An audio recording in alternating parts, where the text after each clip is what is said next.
A music executive and community activist is accused of running a criminal empire in Los Angeles. Eugene Henley Jr. facing RICO charges, allegedly tying him to the notorious Rollin' 60s street gang. Today, just to tell the truth, so hopefully we can get down to the bottom of this. I'm 100%, the charges against me are 100% false, and hopefully due to time, we'll start to see that. Eugene "Big U" Henley and Sean "Diddy" Combs were two names that had long been synonymous with influence, power, and larger-than-life personas. For decades, they appeared untouchable, rising through the ranks of their respective domains. Henley in the gritty streets of South Los Angeles, and Diddy in the glitzy world of music and entertainment. But the facade of success and community leadership shattered in the blink of an eye when both men found themselves at the center of sprawling federal investigations. The charges leveled against them were the stuff of blockbuster crime dramas: racketeering, fraud, coercion, intimidation. Yet, as the details unfolded, the true story seemed far darker and more twisted than anyone could have imagined. After that is, in 79, after that, 12, 13, you're going to have a gun, or you're going to get one. You start carrying a gun to school, putting it in their locker, they start raiding the lockers, and you're trying to steal your uncles, your auntie, moms, whoever had one, because you had to have it going to school. Henley, a self-styled community advocate and music executive, was arrested on accusations that painted a picture of a man leading a mafia-like criminal enterprise under the guise of charity and mentorship. With ties to the Rollin' 60s neighborhood Crips, Henley's influence extended beyond the streets and into the boardrooms of Los Angeles. His charity, Developing Options, was officially dedicated to steering at-risk youth away from gang life, but prosecutors alleged it was little more than a front for embezzlement and fraud. The indictment against him read like a greatest hits list of criminal activity: extortion, intimidation, and even leveraging his connections in the entertainment world to secure donations that he allegedly funneled into his own pocket. Henley, the man who once posed as a peacemaker, now stood accused of orchestrating a reign of fear and manipulation that stretched back more than a decade. Music executive and alleged LA gang leader Eugene Henley Jr. is heading to trial. Last month, he was named in a 43-county federal indictment, and this afternoon, he pleaded not guilty during his arraignment. Prosecutors accuse Henley of running a criminal enterprise involving human trafficking, robbery, and extortion. They also say Henley, known as Big U, has ties to the notorious Rollin' 60s neighborhood Crips street gang. Then there was Diddy, a titan of the music industry who had built an empire on flashy hits, unforgettable collaborations, and an uncanny knack for staying relevant. Diddy's arrest sent shockwaves through Hollywood and beyond. The charges against him didn't just threaten to dismantle his carefully curated image, they tore at the very fabric of his legacy. Allegations of coercion and exploitation loomed large, with prosecutors painting a picture of a man who had abused his power and influence in ways that left even his most loyal fans shaken. For a man who once prided himself on being untouchable, the walls appeared to be closing in fast. The timing of these arrests was in itself suspect. Both Henley and Diddy had been fixtures in their respective arenas for decades, with whispers of shady dealings trailing them like shadows. Yet neither had faced significant legal repercussions until now. Why? What had changed? Some speculated that the music industry, an ecosystem rife with power plays and hidden alliances, was cleaning house. Others wondered if the two men had simply crossed the wrong people at the wrong time. Whatever the reason, it was clear that their simultaneous downfalls were no coincidence. Good evening. We've been following this story throughout the day. Federal officers arrested more than a dozen members tied to the gang known as the Rollin' 60s neighborhood Crips, though its leader was on the run. Well, within the last 20 minutes, the FBI announcing that man, Eugene Henley Jr., a.k.a. Big U, is now in custody. Take Henley, for example. His indictment didn't just accuse him of running a criminal enterprise, it detailed specific incidents that read like scenes from a gangster movie. One particularly chilling allegation involved the 2021 disappearance of an aspiring musician signed to Henley's Unique music label. Court documents suggested that Henley had lured the artist to Las Vegas under the pretense of a recording session, only for things to take a dark turn. The aspiring musician had reportedly recorded a track that Henley found offensive, and the fallout was anything but professional. Authorities allege that Henley confronted the artist, and what happened next left the entertainment world reeling. The incident was just one of many that cast a shadow over Henley's supposed efforts to uplift his community.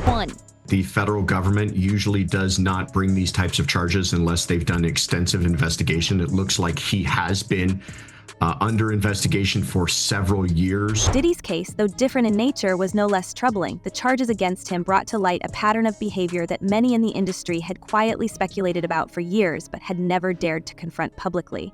His larger-than-life persona, his penchant for throwing extravagant parties, and his reputation for pushing boundaries had always been part of his allure. But now, those same traits were being reframed in an entirely different light. The federal indictment against him included allegations that painted a picture of a man who had leveraged his power and influence in ways that were both predatory and deeply unsettling. As the details of these cases emerged, the public was left grappling with a sense of betrayal. Henley and Diddy had both carefully cultivated images of themselves as leaders and visionaries. Henley was the community activist who had supposedly turned his life around, turning his street credibility into a force for good. Diddy was the mogul who had redefined what it meant to be a star, seamlessly blending music, fashion, and business into a brand that was as aspirational as it was influential. To see them fall so spectacularly was more than just a scandal. It was a reckoning. This is the first time that I'm speaking about it. Something that I'll never forget. And yet, for all the headlines and sensational accusations, there was an undercurrent of unease. The timing of these arrests, coming after years of whispers and rumors, raised questions that no one seemed eager to answer. Why now? Why these two men, whose influence had been an open secret for decades? And perhaps most importantly, who stood to gain from their downfall? Henley's case in particular seemed to hint at deeper machinations. The indictment described how his organization had used intimidation and fear to maintain control. But it also suggested that Henley had made enemies in high places.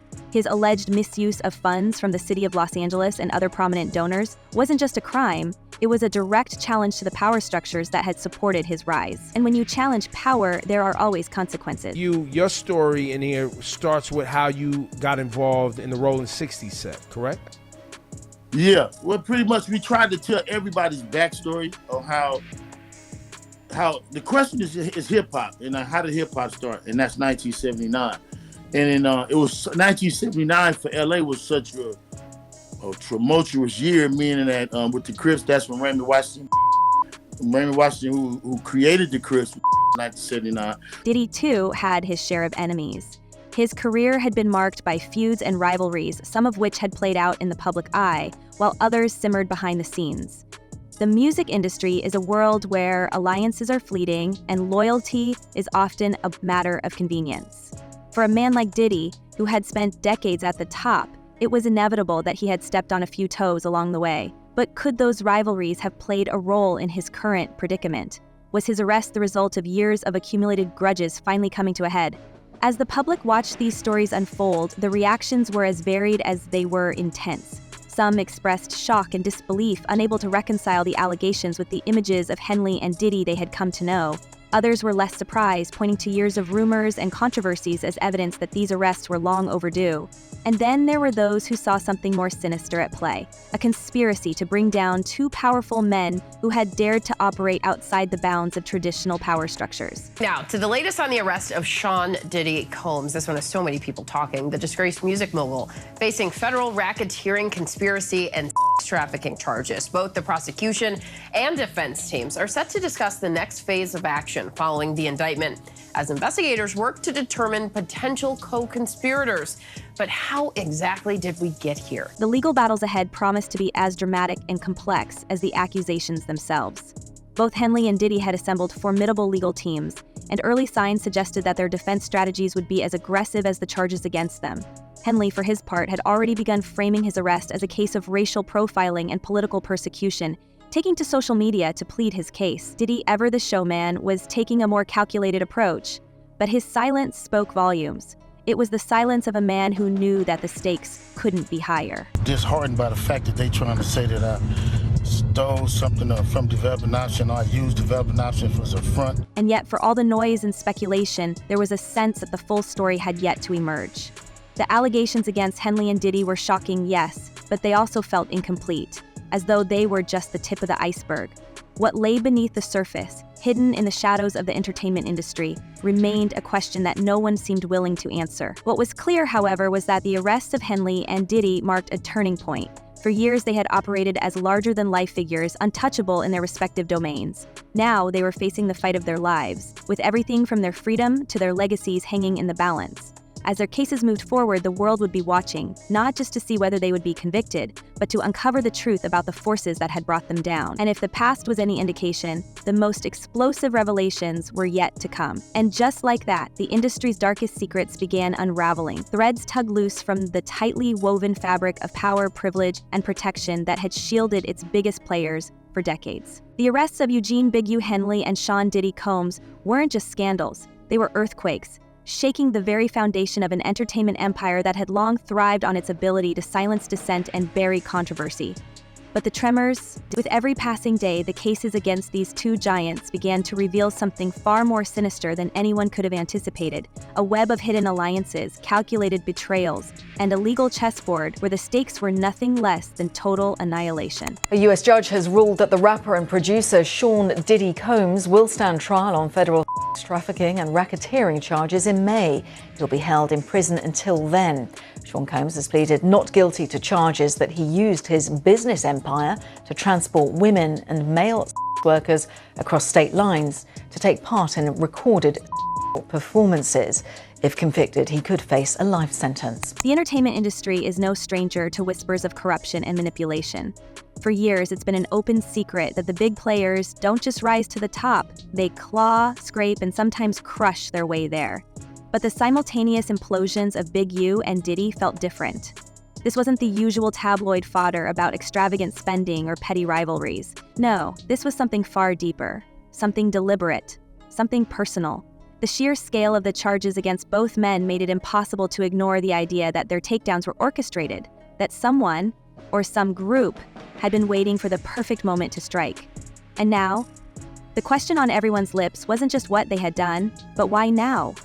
Who had decided that their reigns were over, and what was the real end game? For Big U, the accusations painted a portrait of a man who had walked a razor's edge for years, balancing his street credibility with his public image as a reformed community leader.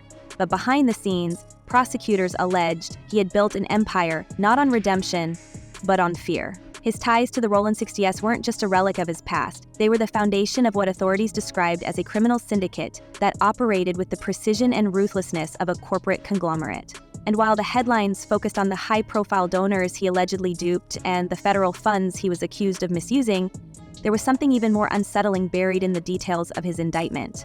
The suggestion that Big U's reach extended far beyond Los Angeles. Court documents hinted at a network of connections that spanned multiple states, implicating figures in the music industry, sports, and even local government. If true, this wasn't just a case of one man's greed. It was a systemic operation that had gone unchecked for over a decade. He was incredible, whether it was a 7-year-old child or a 50-year-old former gang member coming out of incarceration. His ability to communicate and relate was excellent. If these charges are true, because they're still allegations, they are not a done deal, they're allegations. If they're true, then Eugene Henley was somebody who presented two faces to this world. And then there was Diddy. While Henley's alleged crimes were rooted in the streets, Diddy's charges struck at the heart of an industry built on image and influence. The man who had once been celebrated for his ability to turn artists into icons now stood accused of leveraging that same power in ways that bordered on the predatory. But the more details emerged, the more it became clear that this wasn't just about one man's actions. It was about the culture of complicity that had allowed him to thrive for so long. Former collaborators and insiders began to speak in hushed tones about a man who had built his empire on a foundation of control and intimidation. A man who always seemed to know just enough about everyone around him to ensure their silence. And yet, for all his power, it seemed that Diddy had finally crossed an invisible line, one that even he couldn't charm or negotiate his way out of. So yesterday, Monday, Diddy celebrated his 55th birthday, but this year was a lot different. It was no Diddy parties. It was none of that. None of that stuff. Well, happily, so I guess right now. But anyway, so this is his first birthday behind bars. What was that line? Was it the mounting lawsuits, the whispers of impropriety that had been building for years, or was it something more recent, more specific? The timing of his arrest, coming so soon after federal agents raided 2 of his properties, raised more questions than answers. Officially, the raids were part of an investigation into financial misconduct and other improprieties. Unofficially, rumors swirled that authorities were looking for something much bigger, evidence that could tie Diddy to a network of corruption and exploitation that reached far beyond his own actions. Some speculated that the raids were less about gathering evidence and more about sending a message. No one, not even a man who had once been dubbed the king of hip-hop, was untouchable. And yet, for all the accusations and speculation, there was one detail that no one could ignore: the silence of the industry. In the days and weeks following the arrests, the usual flood of public statements and social media posts from peers and collaborators was conspicuously absent. Sure, there were a few platitudes about letting the legal process play out, but the overwhelming response was one of quiet distance. Even those who had once counted themselves as close allies of Big U and Diddy seemed reluctant to speak out in their defense. Was this a sign that the allegations had merit? Or was it something else? A calculated effort to avoid being caught in the crossfire of an unfolding scandal? Wait a minute. Say that again. Say that again. Back up. You're saying that there's tapes and they're being shopped? Yes, there have been people already shopping. We've heard about the tapes, but yes. The shopping thing is... Yes, there already have been tapes leaking around Hollywood, being shopped around to individuals in Hollywood, but one particular person contacted me to shop a particular video they were in possession of. The silence was deafening, but it wasn't the only thing that raised eyebrows. Behind the scenes, whispers of backroom deals and power plays began to surface. Some suggested that the arrests were less about justice and more about consolidation, an effort by certain factions within the industry to eliminate competition and tighten their grip on the reins of power. Others pointed to the role of law enforcement, questioning whether the timing of the arrest was coincidental or strategic. After all, both Big U and Diddy had been under scrutiny for years. Why had it taken so long for authorities to act? And why now, when both men were at the height of their influence? The answers to those questions remained elusive. But one thing was clear: the legal battles ahead would be nothing short of monumental. Both men had assembled legal teams that were as formidable as they were expensive, and early indications suggested that their defense strategies would be as aggressive as the charges against them. For Big U, the focus appeared to be on discrediting the evidence and challenging the narrative that he was the mastermind behind a criminal enterprise. His lawyers argued that the allegations were based on the testimony of unreliable witnesses and a misinterpretation of his efforts to uplift his community. Diddy, on the other hand, seemed to be taking a more calculated approach, with his team hinting that they would expose the ulterior motives of his accusers and the investigators who had built the case against him. We have some major breaking news. Sean Diddy Combs has just filed a $100 million defamation lawsuit against NBC Universal for the making of Diddy, the making of a Bad Boy documentary. But for all their resources and determination, both men faced an uphill battle. The weight of public opinion was already shifting against them, fueled by a media landscape that thrived on scandal and sensationalism. Every new detail, every leaked document, every whispered rumor was dissected and amplified, creating a narrative that was almost impossible to counter.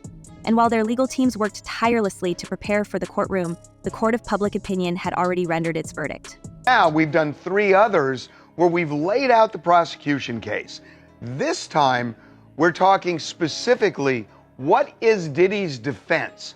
And we decided to test it with a mock jury, and it is fascinating. It is absolutely fascinating, keeping in mind that the real jury will be sitting down to do this. The trial starts first week in May. As the cases moved forward, the stakes couldn't have been higher. For Big U, a conviction would mean not only the loss of his freedom, but also the complete dismantling of the legacy he had spent years building. For Diddy, the consequences were even more profound. A guilty verdict wouldn't just end his career, it would forever tarnish his name and erase decades of achievements. And for the industry as a whole, the fallout from these cases threatened to expose the cracks in a system that had long operated in the shadows. But perhaps the most unsettling aspect of all was the knowledge that these cases were just the beginning. If the allegations against Big U and Diddy were true, then they were merely the tip of an iceberg that extended deep into the heart of the entertainment industry. And if they weren't true, then the question remained: who was pulling the strings, and what was their ultimate goal? So there you have it, 2 titans brought low, their fates hanging in the balance as the world watches and waits for the next revelation. What do you think? Are these the consequences of unchecked power, or is there something more sinister at play? Drop your thoughts in the comments and let's get into it. Until next time, stay curious and stay tuned.